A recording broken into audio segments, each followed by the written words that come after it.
Assalamualaikum warahmatullahi wabarakatuh.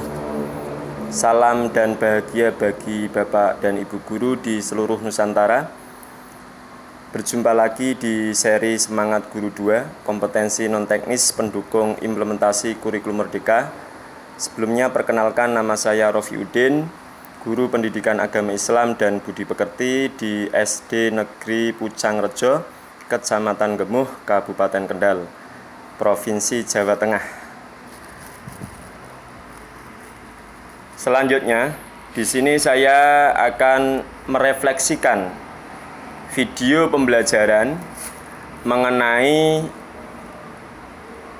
materi empati dan perencanaan materi pembelajaran yang telah diulas oleh Ibu Dr. Rose Mini, Magister Psikologi, dosen Fakultas Psikologi Universitas Indonesia. Baiklah, ada 4 yang akan dipelajari atau dipaparkan. Yang pertama, memahami empati dan perkembangannya. 2, manfaat empati dalam pembelajaran.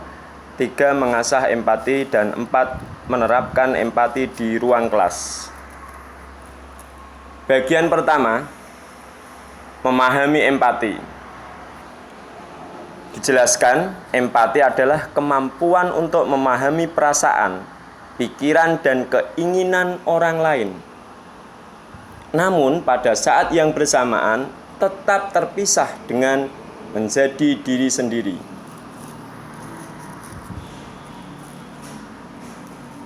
Di sini ada 4 kategori empati berdasarkan usia.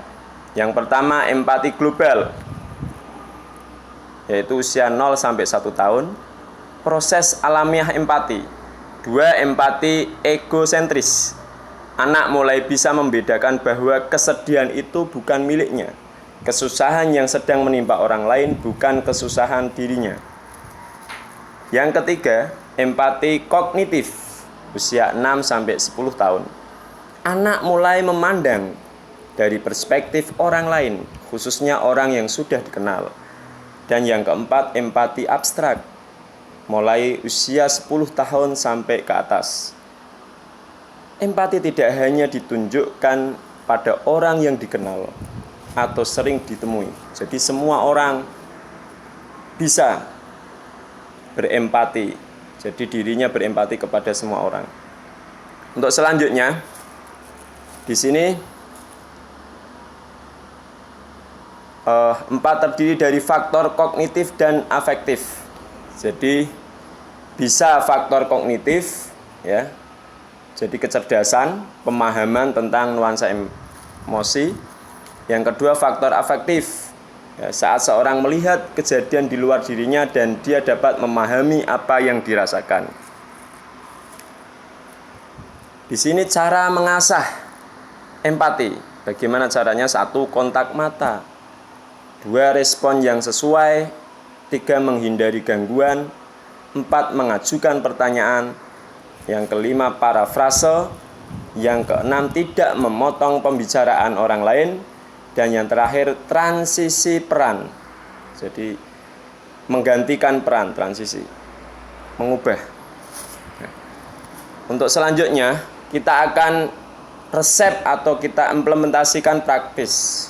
Jadi kita praktekkan untuk mengasah empati. Di sini yang pertama, langkah 1, emosi diri sendiri. Yang kedua, emosi orang lain. Dan yang langkah ketiga, dengan berdiskusi. Untuk selanjutnya,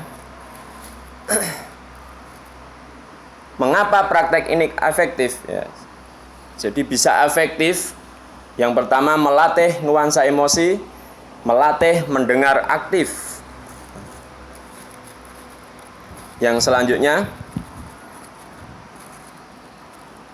praktek kedua, bagaimana guru perlu berkomitmen untuk 1, melihat kebutuhan siswa dalam belajar, menyesuaikan pendekatan yang dibutuhkan. Jadi melihat siswa, tidak hanya guru sekedar mengajar, memberikan materi, tapi melihat kondisi siswa. Yang selanjutnya menggali aspek kognitif. Tidak hanya kognitif tapi juga afektif maupun behavior siswa saat mengenali situasi.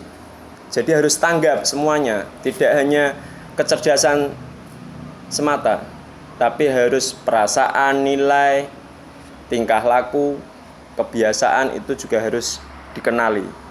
Jadi itulah bagaimana guru bisa berempati dengan siswanya. Yang terakhir, call to action. Bagian keempat, di sini keberhasilan menyelesaikan workbook tentu dapat membantu bapak atau ibu mengasah keterampilan empati. Jadi kita harus merencanakan, membuat jadwal, membuat perencanaan kerja. Jadi nanti kita akan menumbuhkan empati. Selamat mengerjakan dan berproses. Demikian, semoga bermanfaat. Dari saya, sebelum saya tutup, saya mengajak kepada guru-guru di seluruh Nusantara untuk mengikuti pelatihan seri Semangat Guru kedua di jadwal atau tahap berikutnya.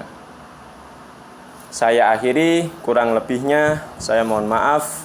Akhirul kalam, wal afu minkum, sumassalamualaikum warahmatullahi wabarakatuh.